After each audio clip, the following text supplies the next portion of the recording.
It's estimated that as many as 1 billion people have died in wars throughout human history.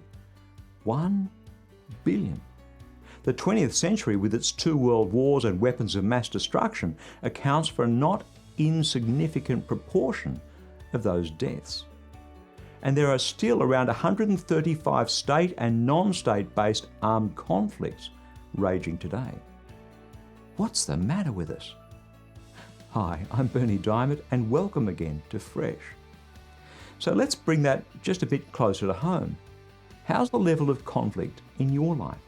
The people with whom you've clashed, those from whom you're isolated, those of whom you think ill, those who want to do you harm. Almost everyone has some level of personal conflict going on in their lives, and it eats away at your heart. Now, you might well be thinking, well, no, actually, there's no one. But what about that person at work who annoys the living daylights out of you? That neighbour who's constantly playing loud music? And so you ruminate over their bad behaviour, thinking unhealthy thoughts about them. Conflict is an awful thing, and it can't always be avoided. But there is something that we can do, you and I, in how we deal with it in our hearts and our minds. So all of you should live together in peace. Try to understand each other, love each other like brothers and sisters, be kind and humble. The Apostle Peter wrote that to a bunch of Christians undergoing terrible persecution in the 1st century AD.